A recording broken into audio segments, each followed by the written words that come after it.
Ladies and gentlemen, would you please rise to welcome Mr. S.R. Nathan, former President, Republic of Singapore.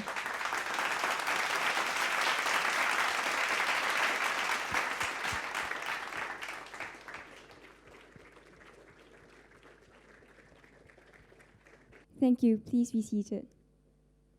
Ladies and gentlemen, once again, a very good evening to all of you seated here.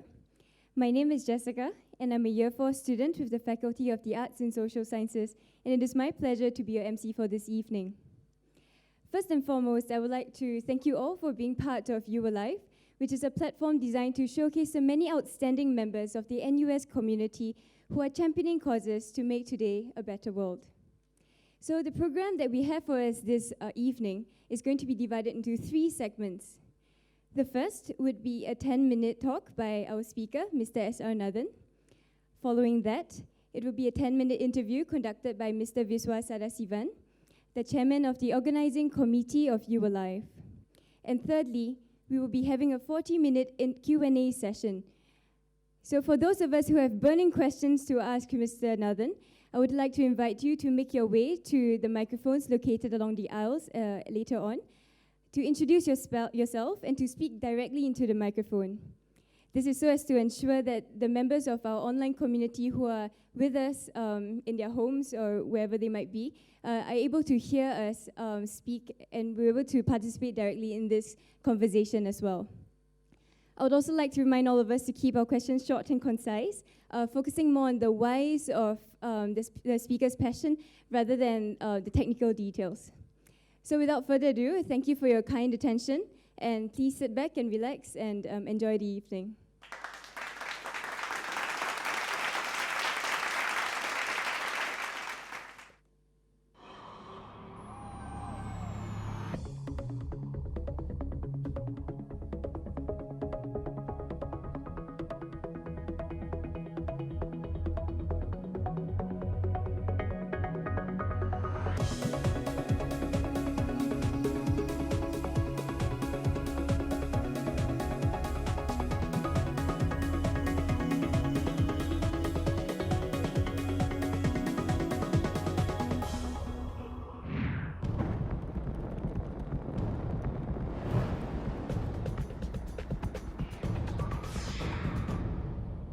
You Alive.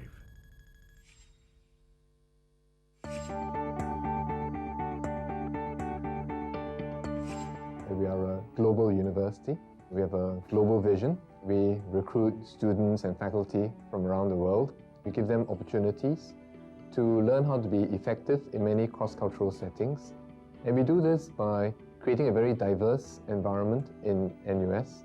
And when people from outside look at the university community, what they see are very rigorously educated individuals who do well in their work.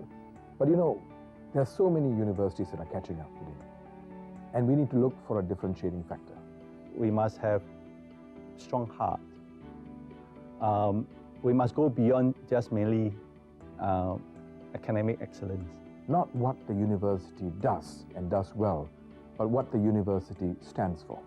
And that is the passion of the community, students, faculty, staff, and alumni, the spirit of the explorer.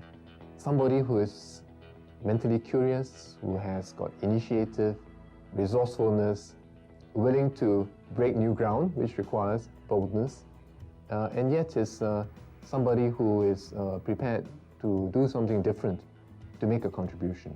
NUS needs to be seen as an organization that is the nurturing ground for people with great passion and the will to go out there and make a difference to their society. And that's what underscores You Alive. University that's alive. Where we have members of the NUS community share their passion and their commitment and their contributions in many diverse fields. To share their achievements, to share what they have gone through in their life with the student and the graduate community. Could have been a student. He or she could have been or is a teacher, a faculty, could even be an employee, a staff member, or most importantly, an alumni. individuals who have committed themselves to do very interesting and different things in many varied aspects and dimensions of sports, arts, culture, community service, academic work. And what distinguishes them is a great passion that they bring to their work. The speaker speak for 10 minutes about not so much what he does, but why he does it. What sort of trials and tribulations has he faced? Why does he believe in this? And after that, there will be a question and answer, an interview, a fairly tough interview. Following that, there will be a live question and answer session with an audience comprising about 100 people. You Alive will be in 3 different dimensions. One, in the auditorium, right, in front of a live audience.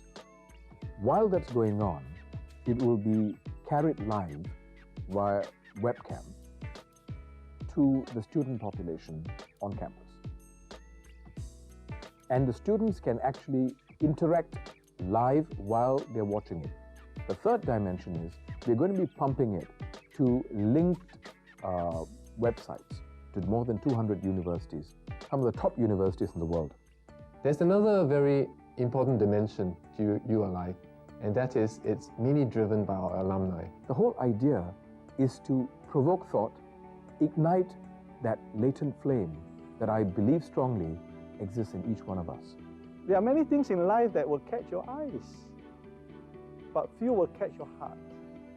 And only when you pursue something that you are passionate about can you achieve greater heights. And to make even more distinctive contributions to the society we live in and to the wider world beyond. You Alive will epitomize that. Passion, Action. inspiration.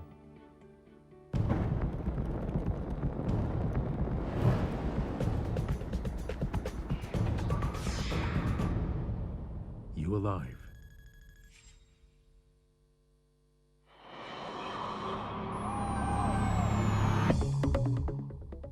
There was a time when I was so frustrated that I thought I would leave and go for a career in the private sector.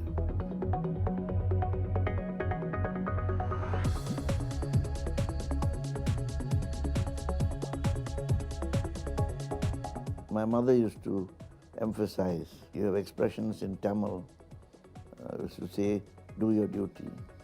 There's no expression to say, see your check against your rewards.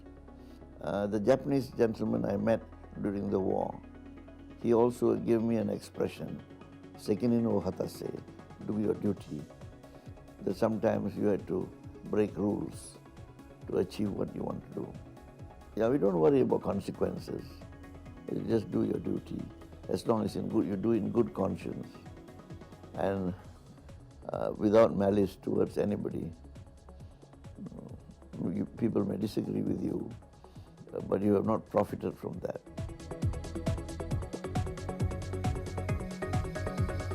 At the end of the day, the beneficiaries of what you do are people at all levels of society.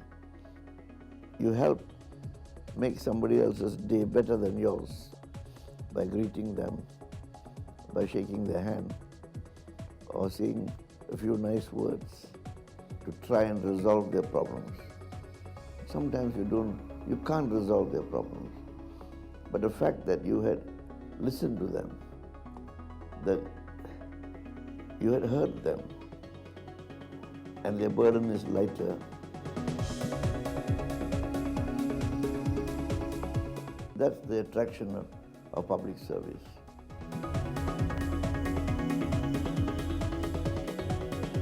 Ladies and gentlemen, would you join me in welcoming Mr. S.R. Nathan on stage? Mr. Nathan, please.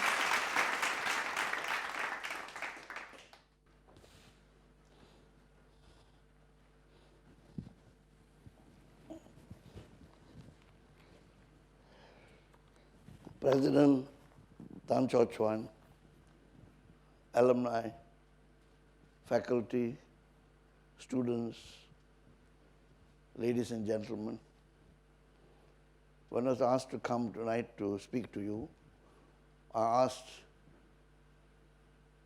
the President, what is it that I can say to an august audience like yours?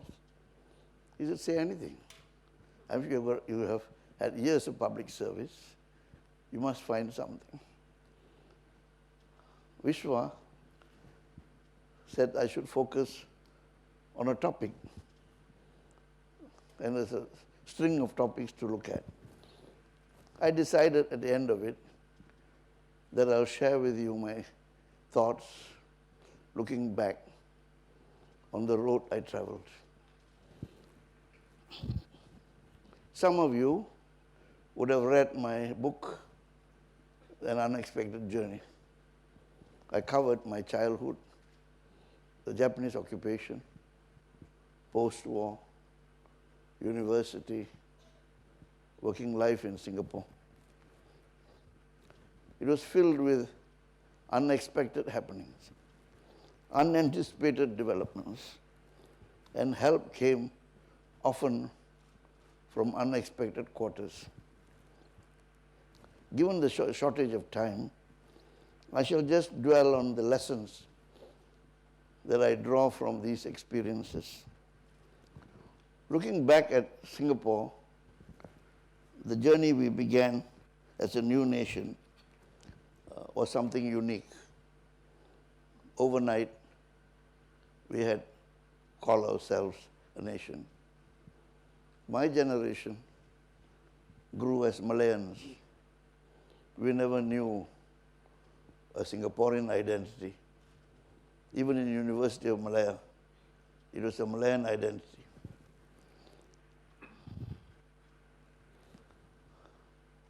But all that changed with Malayan independence, and many of our colleagues of different races, and particularly Malays who came from the peninsula and who were our friends, changed. They acquired power. And with power, we were different. But besides that, when we became independent, we had various challenges to address, and these you have read about it. What did the childhood and early years bring to attention, especially to the young who are listening to me tonight? It dwelt on the capacity that we all have, whether we are rich, whether we are poor, whether we are young, whether we are old, we have the potential to survive adversity. Those who went through the occupation survived extreme adversity, and we came out of it. The human spirit is something very strong. And so, however formidable the challenge, I think if we are determined, we can come across it. We often found in times of adversity the good in individuals. There were some who were extremely generous, others who were kind, and yet others who were cruel. So lifelong impact that people and events can have on us shapes us. So in some ways, I was shaped by that.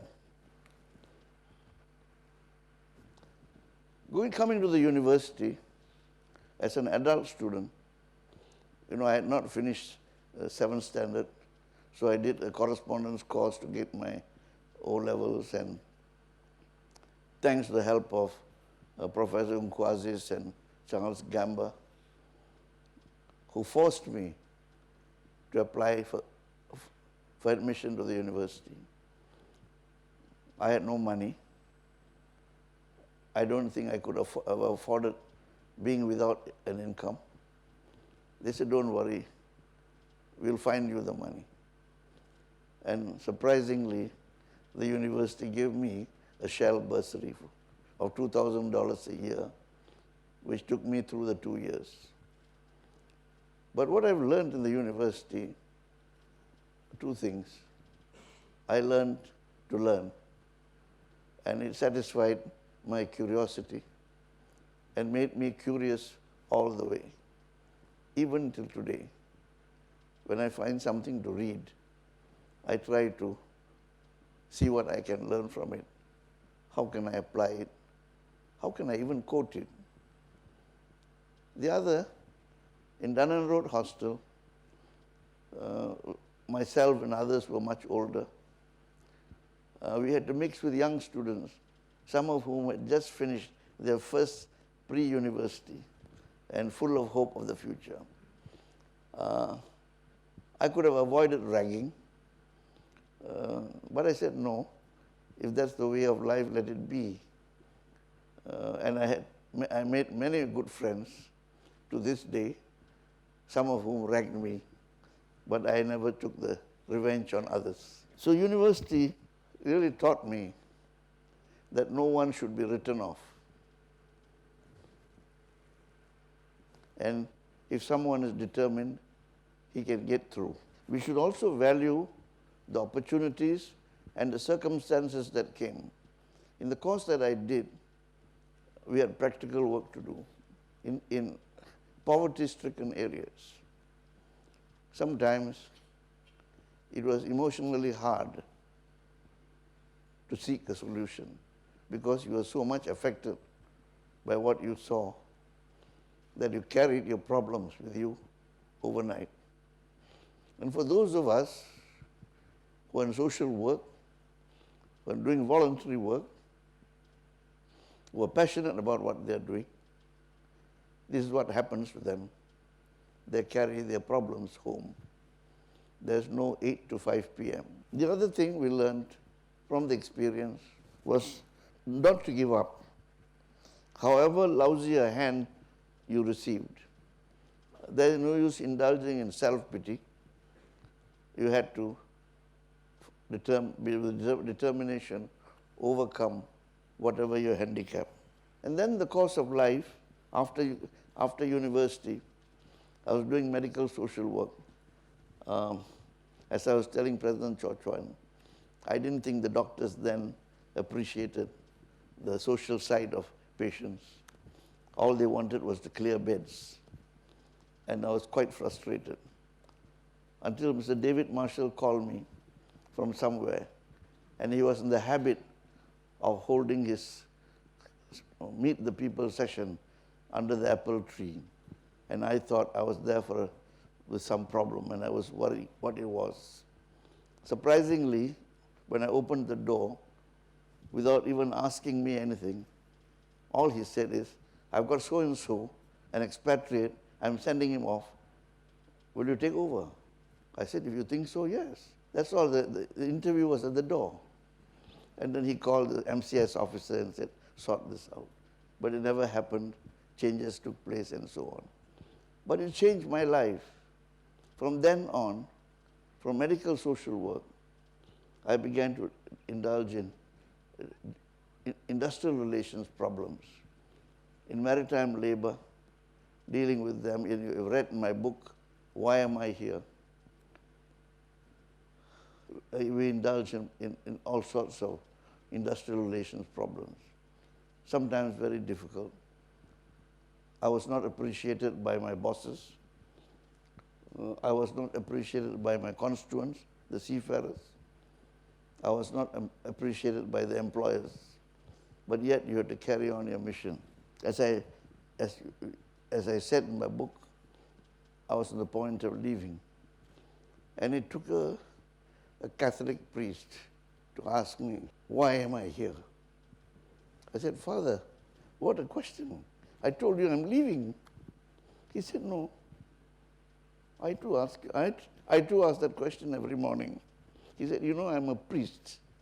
You know, I carry prophylactics in my pocket so that the seamen don't get venereal diseases. It's against my code, but I have to do it. So you too have to do it.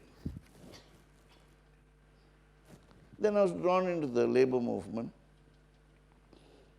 Devan Nair was a unique person. He was fighting a rearguard battle. He entrusted me the job and gave me a free hand. I was a bureaucrat. but gave me all the opportunities to see how the movement could be molded. And that was the subject of my second book. Then came independence, and from the labor movement I went to foreign affairs, knowing nothing about foreign affairs. I asked Mr. Rajaratnam, what shall I do? He said, don't worry, it will all come naturally. That was his brief. So we learned on the job, through trial and error. We couldn't go and ask somebody else, whether it was the British High Commission or the Australians or the Malaysians, what to do in given situations. We had to innovate ourselves. And sometimes we made mistakes. I remember the time when the North Korean vice president came. We didn't know what to do with him. Britain had no relations with them. The Americans didn't have. But the Malaysians too didn't have. So we asked our Malaysian friends and they said, no, give him all the honors because he's vice president. And when he came here, we gave him all the honors as vice president. But a couple of years later, another vice president came.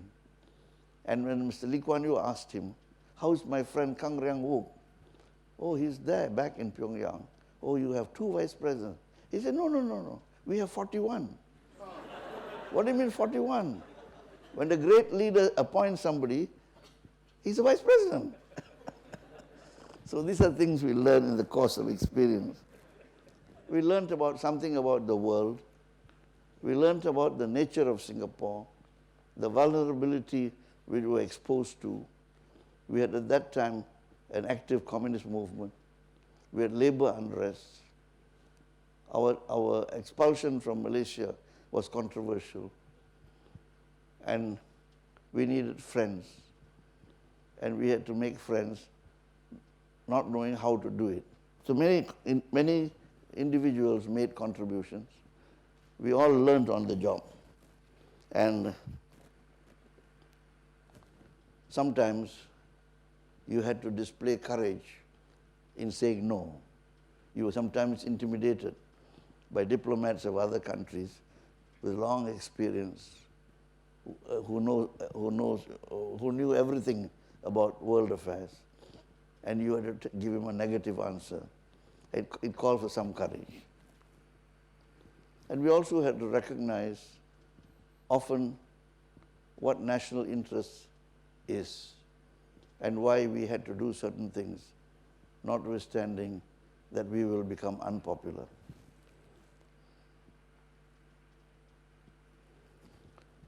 There were tensions in those early years, and we still had to struggle through.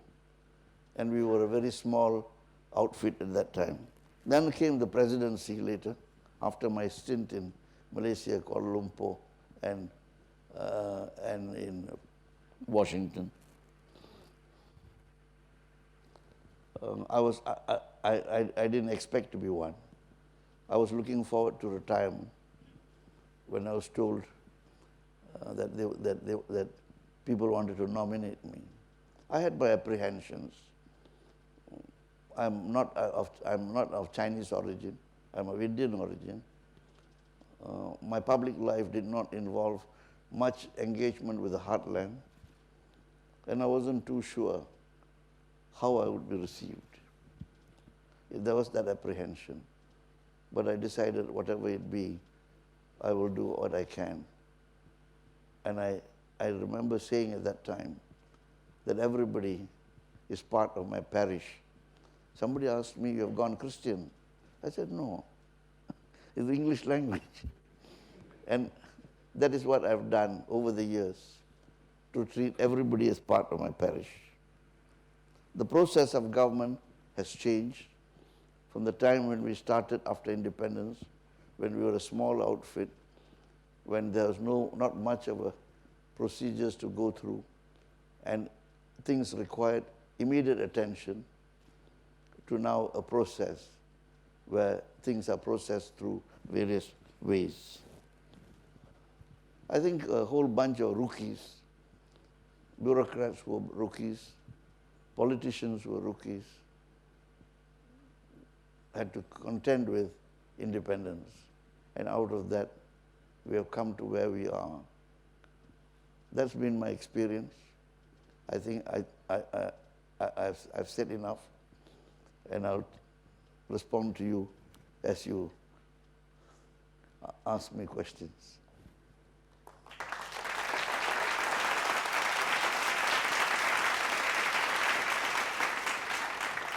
Thank you, Swasananda. Thank you.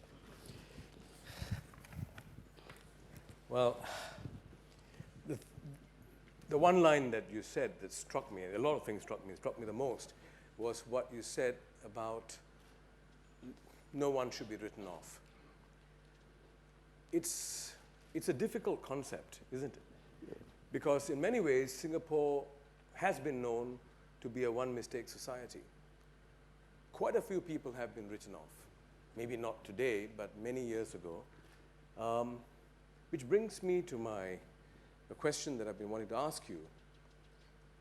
You have always believed from the time, 56 years in public service. That's a long time. 56 years, unstinting commitment, and this concept of duty, service to the nation and duty. Now, I'm just curious, Mr. Nathan. In the course of doing your duty to the nation, and sometimes doing the duty to the nation also means doing your duty to your government, have there been occasions where there have been serious conflict with your sense of doing the right thing as a human being? And I'm linking this to the whole idea of writing people off. Well, two things.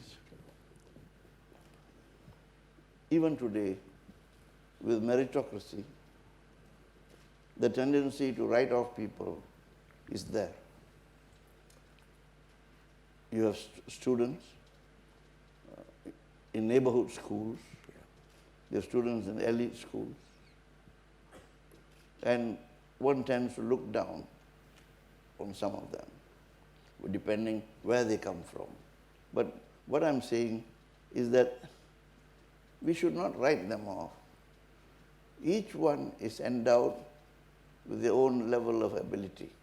It's a matter of finding it. And I think teachers in the neighborhood schools go a long way to identify this and mold them. And I think the bonding between students and teachers in these schools, from what I can observe, are extremely strong and long-lasting. So I think as we go along, there will be many more occasions when we will be inclined to write off young, old, slow learners, late learners. But we must believe that each one has something to contribute. Your question about conflict of duty. Well, working with the founding fathers of our nation in the early years, it was not difficult to disagree with them. But you didn't openly disagree. When you felt that something that was being proposed was, in your view, not right, or saddled with consequences, you did one of two things.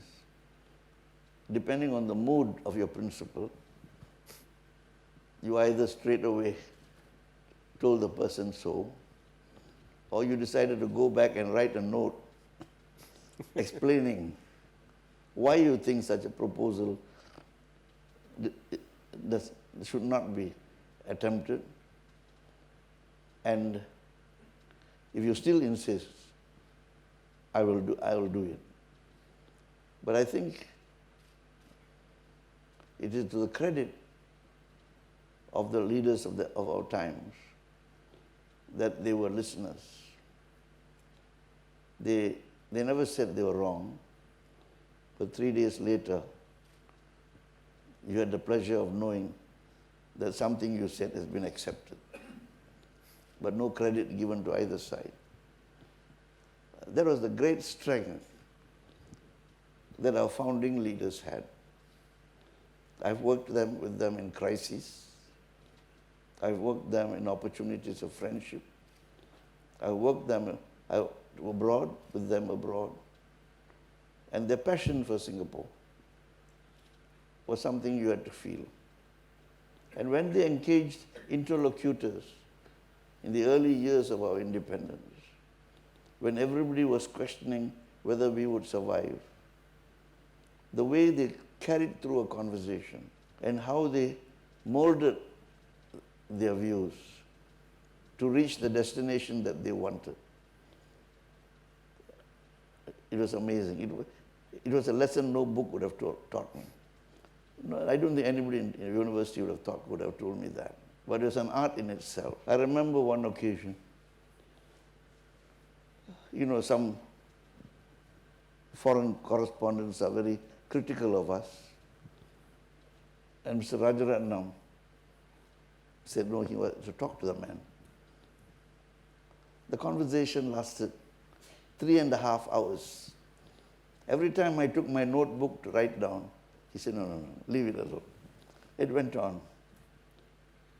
At the end of that 3.5 hours, I'm sure whoever it was left understanding why we were doing certain things our way, why we couldn't afford to do the things they think they should be done, and why at the end of it, if we fail, they knew that they couldn't come and help us.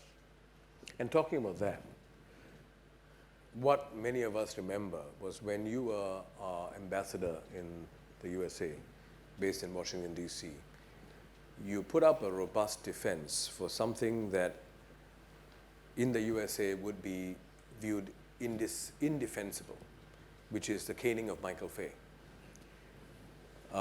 Many of us, even in Singapore, couldn't quite fathom the logic behind caning a young man for spray painting a car. But I must say, I recall vividly watching you on CNN, Larry King Live, putting up a noble defense. The idea was not so much to convince everyone, but to put up a strong defense of why we did it. In other words, my logic, our logic versus your logic. Right? We have a very short clip we want to show. Unfortunately, we can't show more than about 20 seconds because CNN has copyright of it. Right? Okay, so we'll show you a short clip, but I think you can get more of it on YouTube. Can we show the clip, please? When you were a colony, why not wipe it out? No, why should we? I mean, this is a deterrence against people who perpetuate that sort of crime, and we see it justified in keeping in our books, and this is, as far as we are concerned, for the welfare of our own people. Quite a handsome man. Huh? I'm not talking about Larry. No, you must understand, we had to do what we had to do. But in American society, caning was equivalent to flogging and takes their memories back to the days of slavery.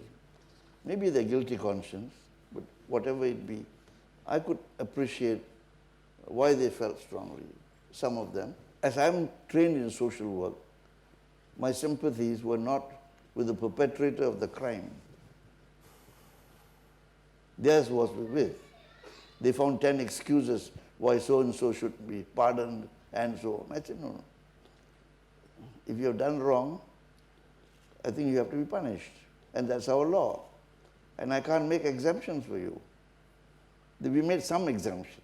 We had to make, the old guard you're referring to had to make many such representations globally, fight for our place. Could you share with us one of those experiences which you had yourself or that you witnessed founding fathers go through? In the early days of our nationhood, trying to find our place in the sun. Why our armed forces? Who is your enemy? These are the questions that are raised on us. We were nude without an army. At the time of our independence, we had one company that was brought from Borneo.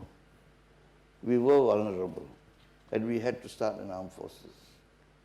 And every time the subject came up, usually we are asked, why do you need an army? You have an internal security problem, you deal with it. But we had to explain that we are a nation. We needed the defense. We didn't have to identify an enemy, but these are one of the elements of nationhood that we had to build up on. And we were persuasively argued. Of course, some were convinced, others were not.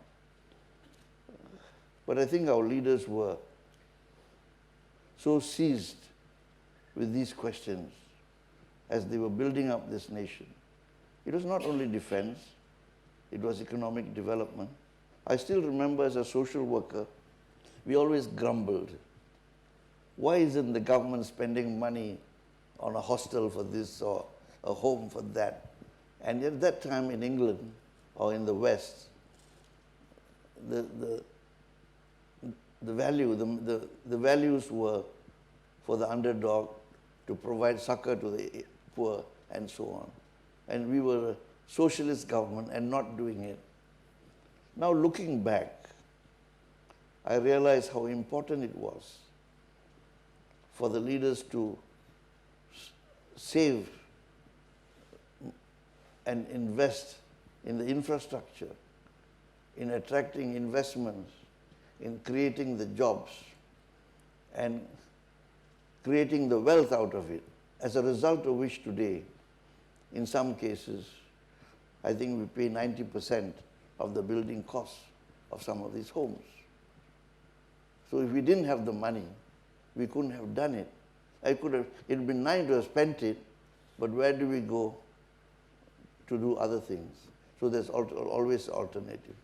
So sometimes with hindsight, you realize the merits of past policies.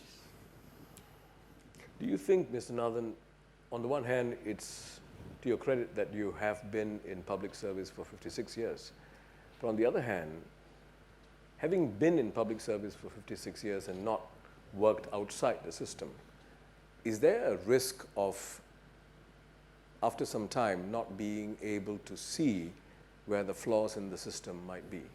You're because mistaken. You've been so involved. I spent 6 years in the Straits Times. That was not government. Yeah. I know what the private sector is. Your grand titles, your great comfort. But at the end of the day, is your shareholders who benefit from it. But in public service, at the end of the day, your people benefit from it. You don't benefit from it. Your principals don't benefit from it. And we do a duty. Because we are a new nation, trying to do things to solve some of our problems of society, to ensure that we don't get back to the problems of the past of poverty, of unemployment, and so on. So, this is something you acquire through experience. I noticed earlier when you were talking that your eyes welled up, you choked somewhat when you were talking about dealing with hopeless or helpless situations as a social worker. And I guess it's inevitable that some of your own personal memories of your childhood days, the good and the bad, must have come to your mind. Could you share with us one or two turning points in your childhood that has made you who you are today? Running away from home. At the age of 16? No, less than 16, Less than 15. 16. Trying to find food, sleeping in the 5-foot way, and being refused food. These are all experiences. So you could easily relate to others. That when you see a problem ahead of you, it's natural that your own memories will be revived. But I think all of us who are engaged in this kind of vocation have to have a soft spot, have to empathize with those whom we are serving, sometimes to do more. I think in my book on Why Am I Here, I cited the case of the Bishop of Singapore. There was no solution to the particular problem. I tried all the ways, couldn't solve it. Finally, I called the bishop, because those days you had, British companies, Shell and so on. I had to ask the bishop, I've got this problem, I can't solve it. Can you please speak to them? Well, he called me back and he said, well, young man, I've spoken. They say the rules are the rules. Nothing can be done. So I was angry. I told him, Bishop, next Sunday, when you preach your sermon, will you please tell your congregation to be Christians indeed? And I put down the phone. About 15 minutes later, he called me back and said, okay, the matter is settled. So, What was your appointment then? the point is that No, sorry, your appointment. What were you doing? A Seamen's Welfare Officer. Those of us who are engaged in social problems sometimes come across this kind of situation.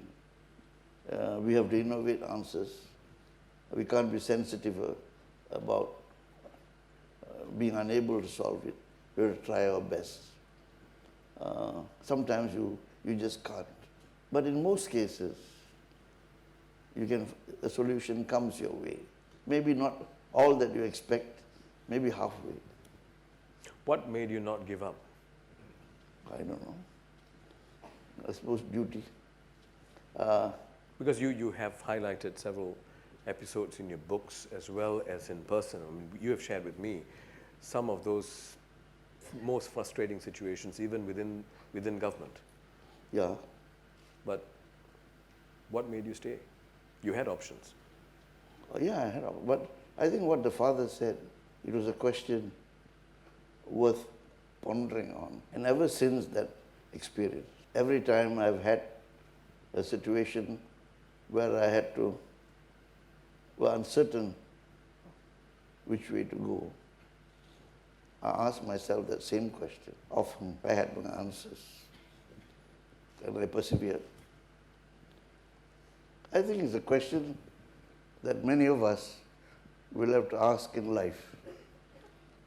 Not every moment is a happy moment in our life. Not every moment is a moment of success. There will be moments of failure which we have to accept. And a call like that to your conscience, I think is useful. Mr. Nathan, one of the issues, one of the questions that have come up on various occasions is, could the fact that you earned several $1 million in salary affect or distance you from the realities on the ground? I'm asking you this because this question has been raised. How would you respond to that? It's not a fair question. When I was appointed, I didn't ask them what's my salary. It came with the job. I had no reason to say, well, I don't want to accept it. But I did the most out of it. I think those who have been in charitable concerns knew that I shared it with some of them. I didn't publicize it. Yeah. I didn't ask for it. And that's what it's all about. If it had been something that I'd asked for, and I'll be guilty of it, I didn't. That was the rate for the job at that time. Yeah. Did it affect you in any way? No, Did it distance you? It didn't affect me, because I was not taking something that was illegal. I was not something that was not deserving of me. If that is what they thought I should get, that's what it was. I mean, the people who disagree with it, it's all nice to be generous, but I had to, that's the circumstance in which I went. In your 10 years or so as president, Mr. Nathan, what were some of the significant actions that you feel particularly proud of? Not so much of yourself, that you managed to make some of those changes. If you could mention one or two of them. Well, whatever was done in policy, I am not at liberty to disclose to you because I've taken an oath of secrecy. I've heard that line before, actually. No, it's not a line. I mean, you don't. No, I understand. You don't take an oath of secrecy and then find excuses not to do it. Yeah. But other areas? Well, my community engagement, whether it is the open house, whether it's visits to schools, visits to places of interest for the community, where I have had occasion to interact with people, it's given me satisfaction. Because, as I told you, I started off with apprehension as to whether the community at large will accept me. But when the heartland embraced me, I couldn't ask for more. You were sharing earlier with me, Mr. Nathan, about one of the moments that you really cherish was the open house at the Istana. The interaction with the common Singaporean. Not only that in the course of interaction, you come across people less endowed and yet embrace you as if you're one of them. It's the human side of it that gives you the most satisfaction. You get very elderly Malays, call you anak. And I think to myself, well, I'm probably older than you. But it's an affection. It is an expression of affection, not called for, but because they believe in it. And I think when I meet them, they feel whether there is a photo opportunity, whether it's talking to you, they go back happier. Not everything can be quantified in money terms. I remember once when you were still president, Mr. Nathan, I don't know whether you recall this, I asked you what's been one of the most frustrating things of being a president. You said not being able to have your teh tarik at a hawker stall. I could have gone, but they'll be spending more time taking photographs. But anyway, it makes their day. Yeah. Even when I take my walks, even till now, photo opportunity. Okay. If there's one aspect in our society that you would like to see significant change, what would that be today? I'm not asking you this as a former president, I'm asking you this as Mr. Nathan. It's something that I do not want to see as a change. You know, there's a lot of gripe now. I don't like your smell. I don't like his dress. I don't like him because he doesn't speak English. You forget where we are. If you go to the heartland, you may own a Mercedes. The next door fellow will have a motorbike. The third fellow has only a bicycle. Yet we all live there. They don't begrudge you for possessing a Mercedes. They hope one day to have one. That sense of tolerance and appreciation for people, regardless of your status, is prevalent in the heartland. I hope we can always preserve that, because that's our strength. You don't feel that has shifted, changed somewhat? There will be a shift, but the fundamental of it must remain. That is, I don't envy you. And something you feel we should jealously guard? Yeah. My final question before I throw it open to the floor. There are quite a few young people here, including myself, who are mistake me not for this. I spend half an hour every day touching up, you know. Mr. Nathan, what is that message you'd like to give to young Singaporeans? Be tolerant, accept that all of us, like our fingers, are not equal. Don't expect others to be like you. Tolerate the differences. Show compassion. where it's necessary. Your duty is to uplift people. We are a new country, 40 years of existence. The only element of nationhood we have is our geography. We don't have a common culture. We don't have a common language. We don't have a common history. We don't have a common religion. And out of all this, we're trying to forge something. The younger generation today are like the Pilgrim Fathers having just landed. We have provided the landing space. My generation has provided the space, the landing space. The land ahead is yours, and you have to mold it, you have to build on it. And you have to ask yourself, why am I here? Why have we come? Our existence is not preordained. Our prosperity is not preordained. What is on today can go tomorrow. And we have only 40 years of history. The molding of that nation is your responsibility. Thank you.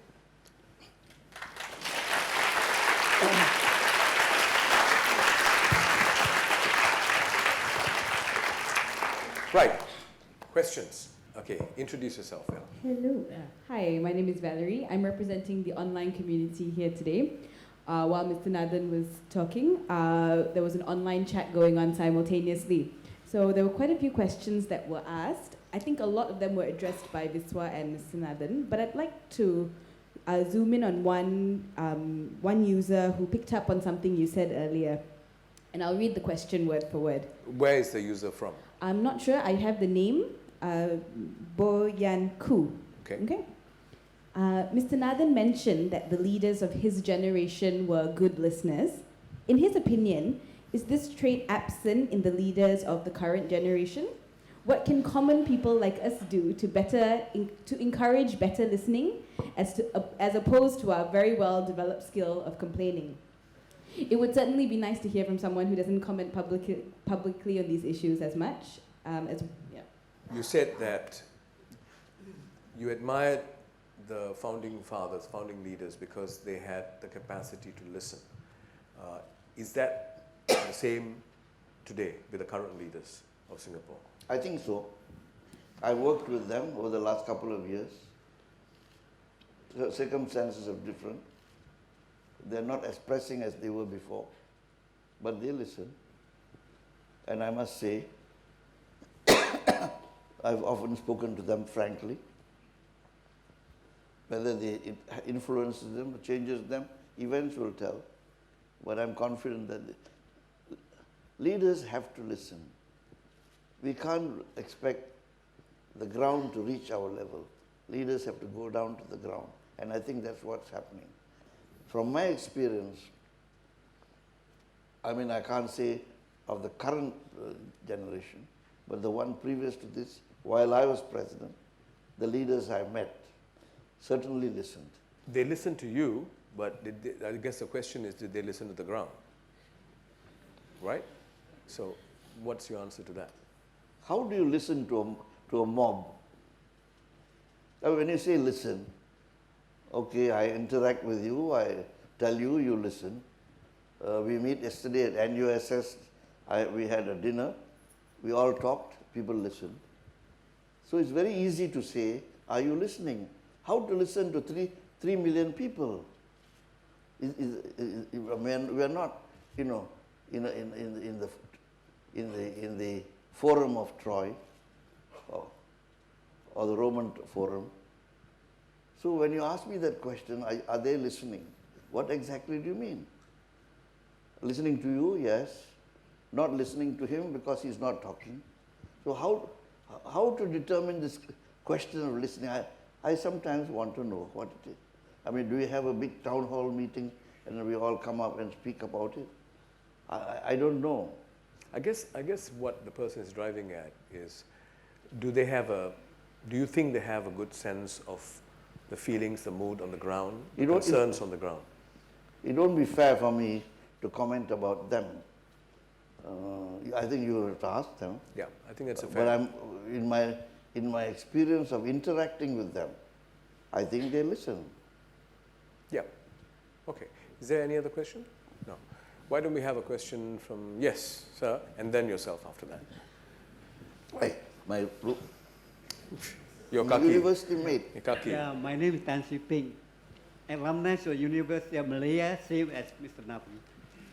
My referring to your mentioning about people who have been written off, there's a Chinese saying, 天生我材必有用. That means we are born with some skill and talent. So the thing now is, if you see beauty is in the eye of the beholder, then I was thinking the talent to be spotted must be in the eye of the talent spotter. So what I want to know is, are we now sitting around waiting for someone to spot our talent before we get promoted and taken up to do the public service? In your case, you're lucky. You see somebody help you, Nku Aziz and Charles Gamba. I presume they come from Johor, right? Nku Aziz. Yeah. He was my lecturer too. Yeah. Yeah. So my question now is, you need someone to spot your talent and to make you to good use. But sometimes you are unfortunate, you don't get spotted, then that's the end. Kaput. Right? So Well, it all depends on the organization where you are. If you have got good leaders, they will spot talent. They will spot the slow learners. Because they will see the innate goodness of people. Certain people are intellectually superior. Certain people are very loyal. Certain people are hardworking. So it's a matter of measure that they have to take. Okay, now my next question is... Hey, hello. Okay, last question. Okay. No, in your duty as president, you are guest of honor in all sorts of functions, sports, event, forum like this, and so on. Which event gives you the most personal satisfaction? Which gives you most happy to grace the occasion? Okay. Not when I am guest of honor, because that's really you're performing.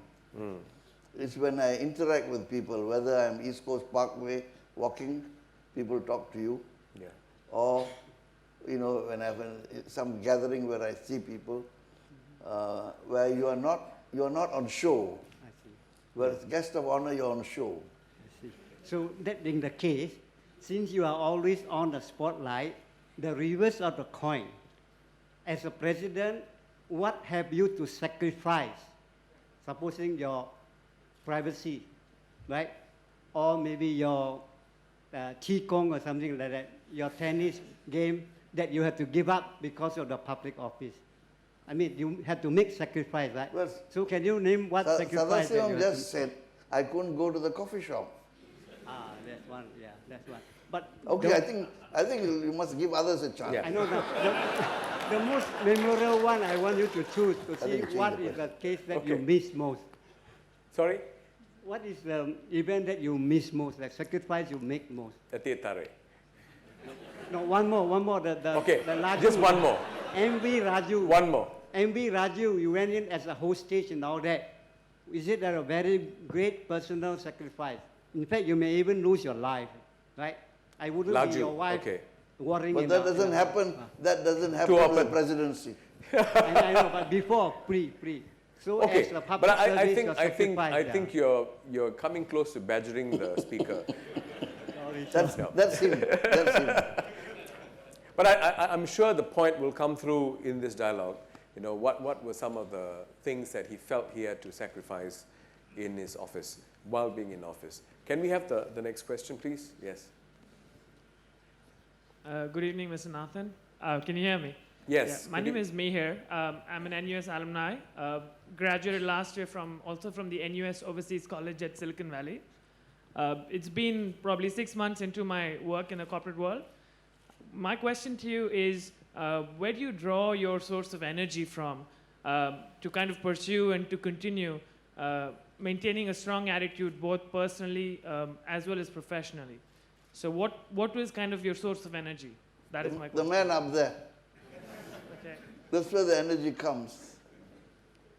I've got no secret. But if there's a job to be done, I do a job. I don't find excuses for doing it or not doing it. Is that your question? My question is more in terms of course, you said that serving the people is what keeps you going. I'm talking in a more personal sense that you say you go home and it's a long day at work. What kind of gets you ready for the next day? And what is it that you can tell us that I could apply when I go back home today to prepare myself for the years to come? I've never thought about it, but you know, the sun rises tomorrow. It does for all of us. You just prepare yourself for the next day. Some days you start off moody. Some days you're happy because you're going to do something you like. But I suppose you take life as it is. You must find some inner satisfaction with your life. You must find some peace of mind. Their worries will always be there. Concerns will always be there. But are you going to allow that to change your life or affect your life?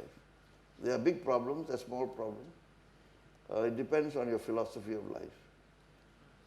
You spent time with your grandchildren. You spend a fair bit of time and are they a source of, I mean, I know you're kind of young for that, but are they a source of Yes, rejuvenation? Yes, yeah.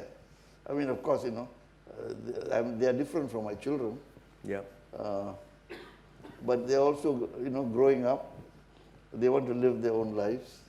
But nonetheless, we are very close to each other. I don't know how to explain it, but they give you a different satisfaction. Yeah.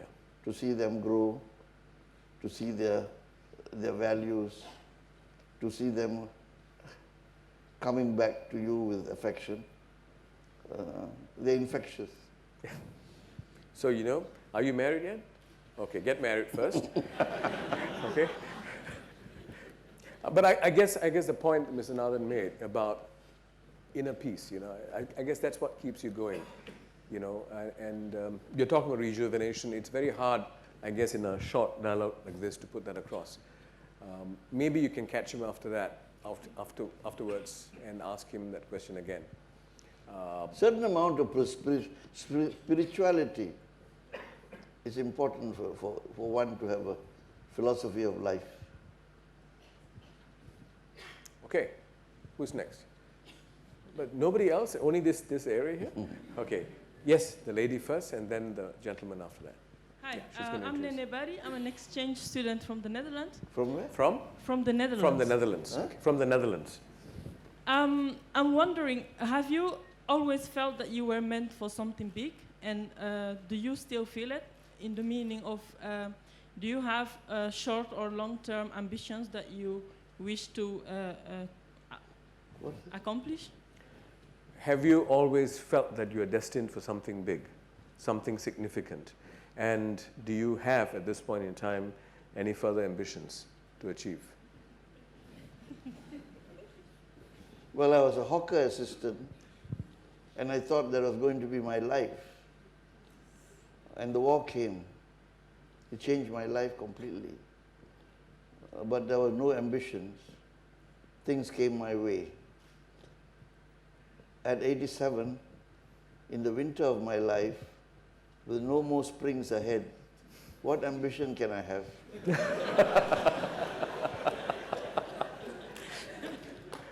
Does that answer your question? But it's an interesting question, and maybe this is a good time, Mr. Nathan. In your book, you talked quite a bit about a certain Lieutenant Kobuku, Japanese lieutenant who you worked with closely in your interpretational work. And he left an indelible mark on you. You mentioned him briefly just now as well. Yeah. What was it that was so significant? His sense of, I mean, he imbibed a sense of duty in you. No, he was a Japanese military officer. I expected him to be harsh, but he was rather fatherly. But what struck me the most, when he told me, this is not your war. Don't listen to people. Don't do things because they ask you.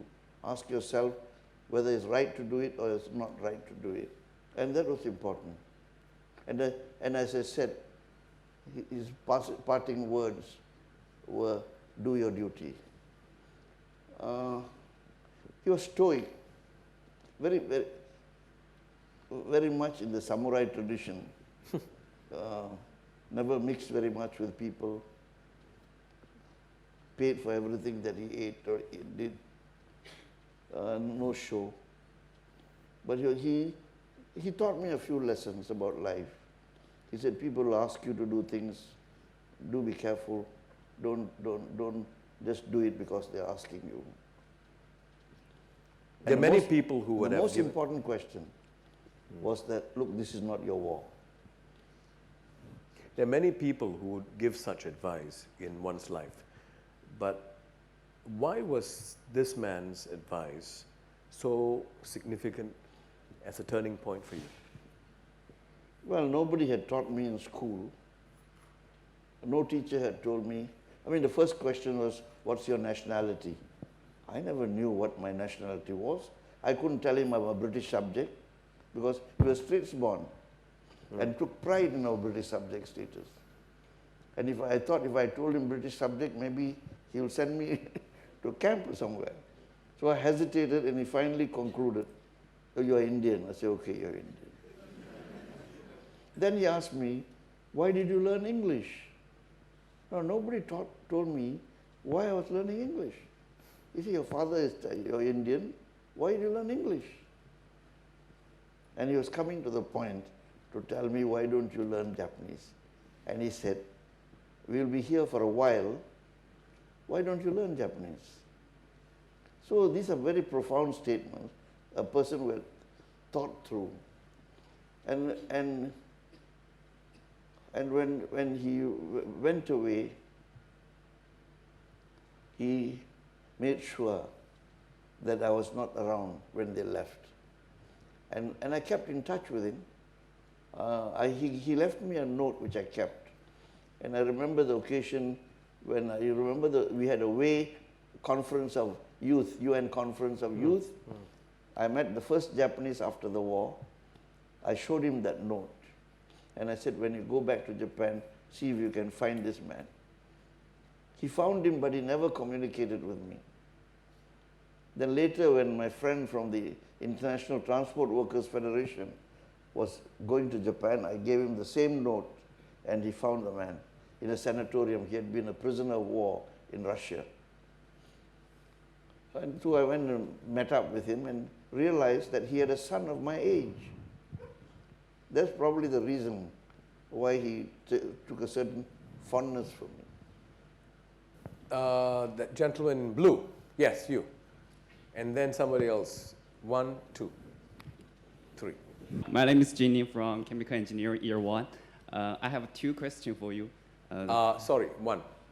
One at a time. You mentioned that the government are hearing from 3 million Singaporeans, right? Are you hearing from 2 million more foreigners, and how you do this? Could you ask the question again, please? You mentioned that the government are hearing from 3 million Singaporeans. So are you hearing from almost 2 more million foreigners? Okay. And as how you do it? Okay. His point is, you said earlier on, Mr. Nathan, that it's very difficult already hearing from so many voices, right? Yeah. And he's saying, now with so many foreigners here, isn't it even more difficult to hear their voices because they're out of sync? Yes? Is that your question? Yes. Okay. Foreigners are not citizens. They're transients. If they're citizens, yes, I want to listen to their voice. Okay.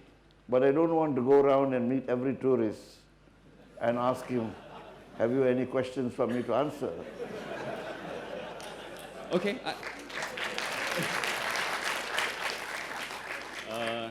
The second question I have to ask, you mentioned a few times, you have to do your duty, you have to do what you need to do.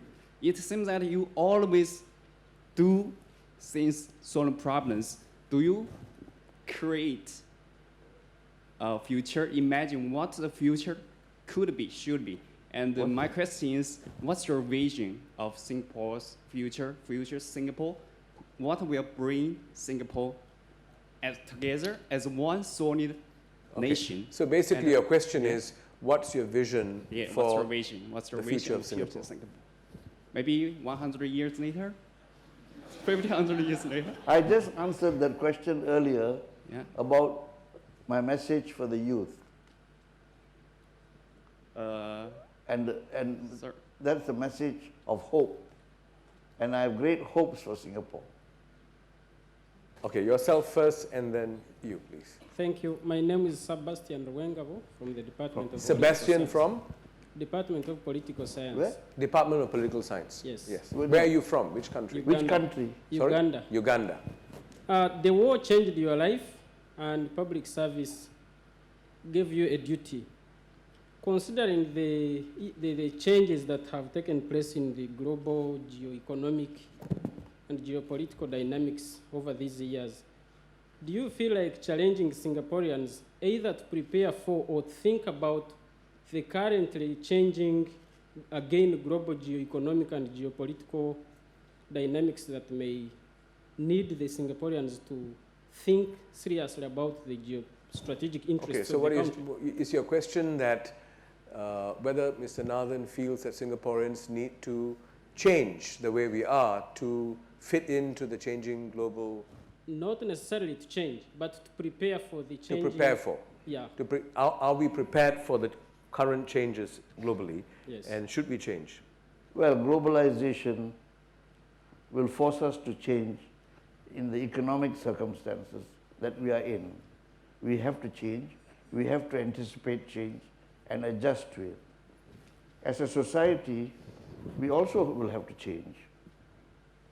40 years after independence, after all these years of success and growth together, our lifestyles have changed, and we'll keep on changing.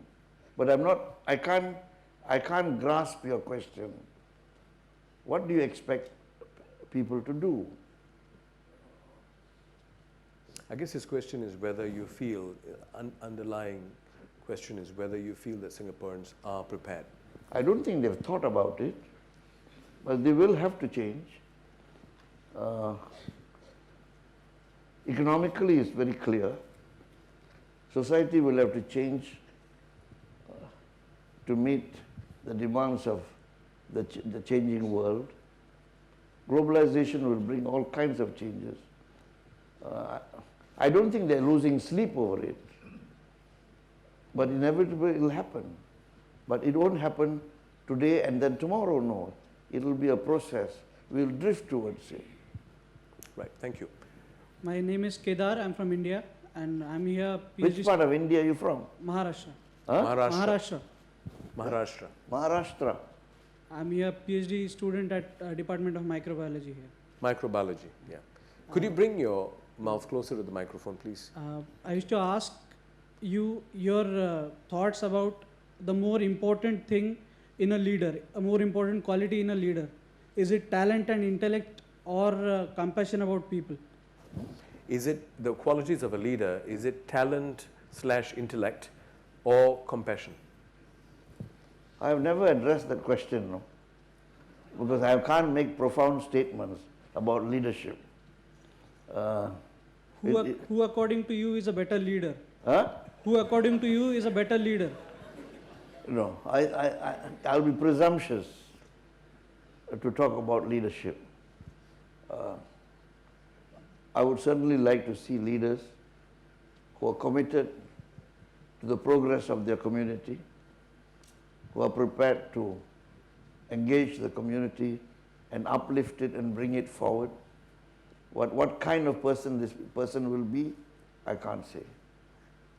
In each situation, the situation will throw up leaders, some good leaders, some bad leaders. And you have seen examples of that in your country. Thank you. Does that answer your question? Huh? So perhaps... No Shivaji, no Shivaji in Maharashtra now. I guess Mr. Nathan's point is it's not so much either or, talent or talent or compassion. You could have both, but what's more important is, commitment to your people. Leaders must have a passion. Yeah. The founding fathers of your country had a passion. They knew where they were going to take India. I can't say that of today. Hi, good evening, sir. I'm Chin Yi from NUS Faculty of Science. And I would like to ask a specific question regarding your experience in social work. So, from your experience, your involvement in social work, where do you, as in you mentioned you take your problems home, right, and you mull over it, but where do you find the strength to overcome, because you bear the burden of people you deal with, and as a president, ex-president as well, you listen to many voices, but where do you find the strength to not to be overcome by all these feelings, You actually absorb a lot of the burdens as a social worker. And social workers, that's the cross you carry. Where do you find the energy to carry this load? Because you can't drop the load. It comes with you, the way your eyes welled up just now, right? You must have a calling. You must have a passion for what you are trying to do. You see, like the school teacher, like the nurse, you have a calling. And you don't give up so easily because you believe in doing what you are doing. And in social work, you must have a sense of a calling. If you look at it at a 8 o'clock to 5 o'clock job, you can't do social work because problems come day and night, and your problems will carry back with you. So are you, if you are looking for a very grand title, you won't get it in social work. So you must have a sense of calling. You feel you want to do something. You feel you want to help. And many young people are idealistic. I mean, you can see them volunteering, going out. The whole problem is we do not know how to make use of them. Yeah. But I think the desire to do, the passion to do is with you all. And I think you have it. But you may get, digress into something else. You may want to go into banking later. You may want to go into something else later. So to what extent are you determined to do what you want to do? Thank you, I understand. Thank you.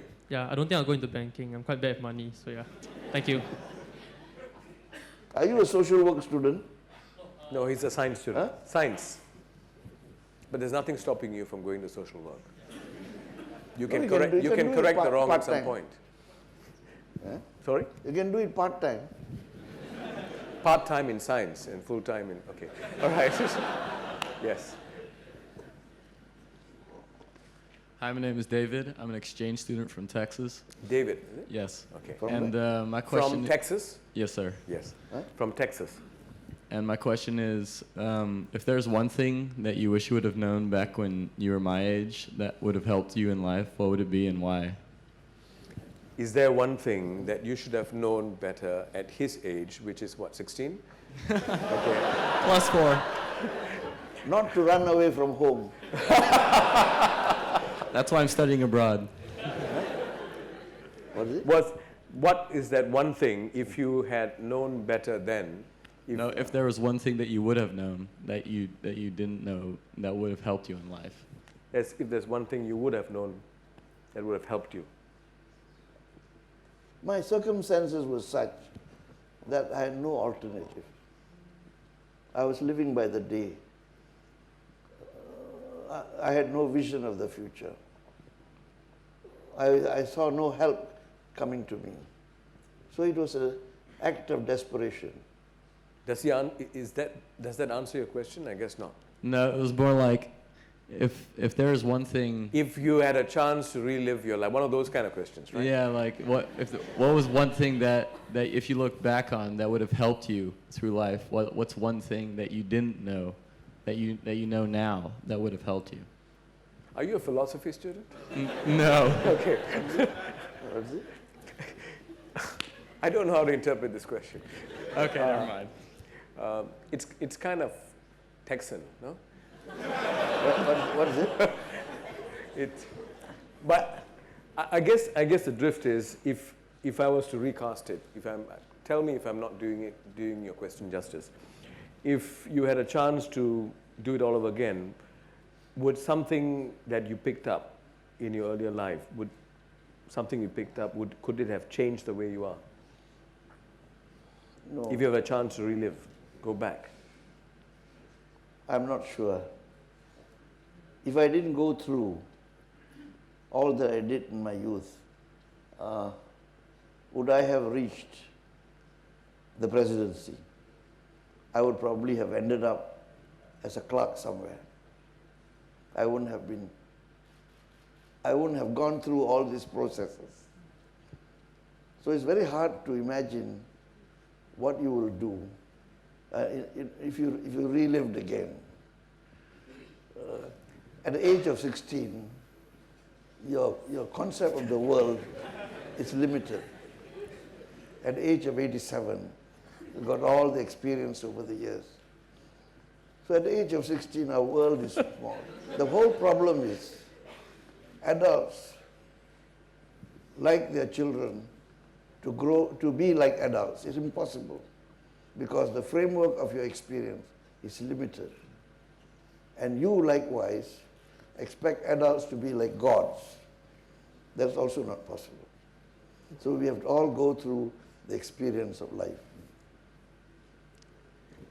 Now basically, I guess the point at the age of 16, what are you going to bear in mind? Your world is very narrow, very small. Your experiences are small. Especially Texas. Your sense of, action and reaction is limited. Whereas at the age of 40, your action and your concern for the reaction will be different. So you can't expect you at 16 to have the life, to have a mind of an adult. No. What happened to us, 3.5 years of Japanese occupation, matured us ahead of our times.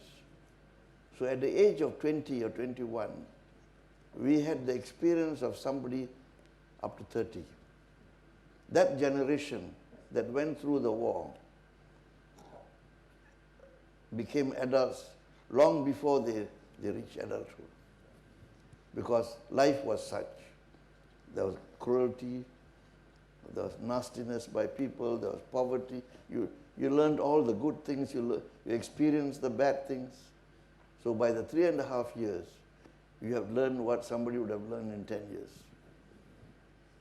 I think that sort of answers your question, right? If you had too easy and smooth a path early in life, as Mr. Nathan said, he doesn't think he would have been. You're going through a transition, school, college, university, employment. Things are all very smooth. For us, it was disrupted. And we learnt about life. And then went back to school again. You see, just in this brief conversation of sharing, you've actually grown up. I can see you now as probably 22, you know?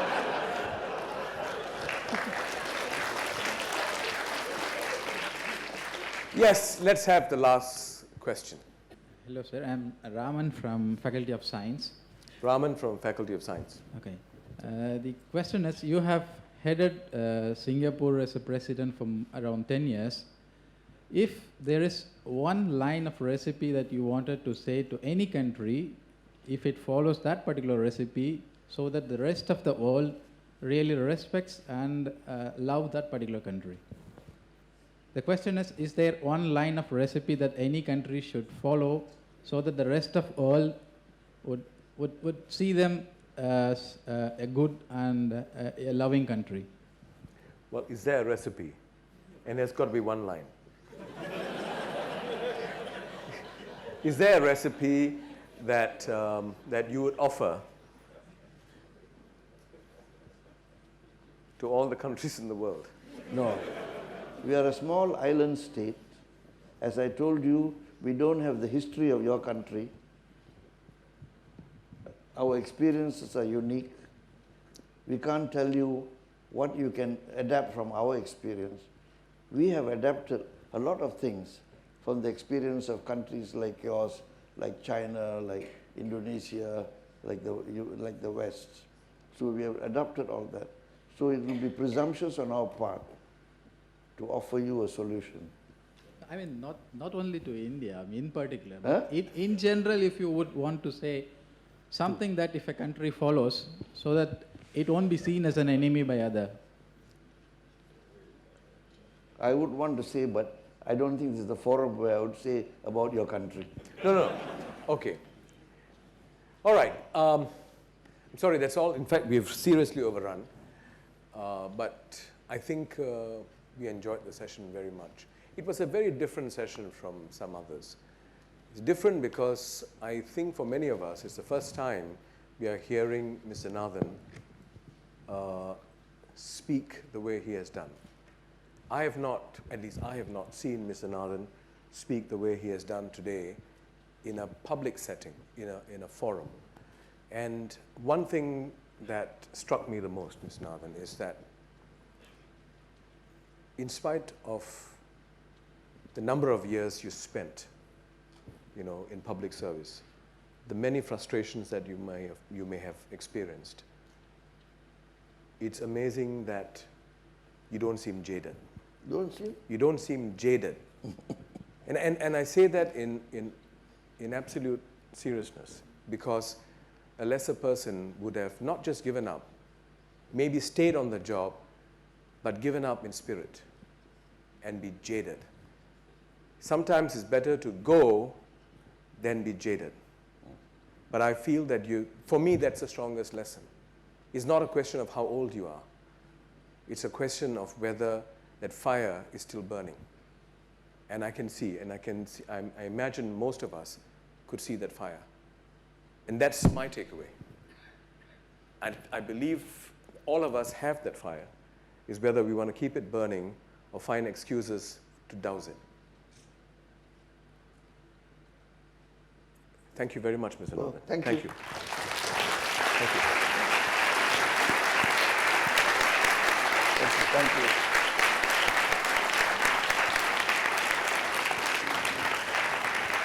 And You Alive is really is once a month, is to highlight an individual who is a member of the National University of Singapore family, a student, an alumni, a faculty member who stands firmly in something he believes in. That's what it is about. It is a point we want to make about what university education should be about. It's an aspiration, but it's a worthy aspiration. And we also want to make sure that you don't go empty-handed, So we have something for you. It's a picture we have taken of us. Oh. Thank you. And many pictures of yourself. Okay, thank you. Thank you so much. Thank you. And thank you, Mr. Nathan. And one more. Now, we would like you to say something lovely about us. So you could pen your thoughts here. For the university? About You Alive, about the university, about Tan Cho Chuan, about me, or about our 16-year-old Texan friend, David, right?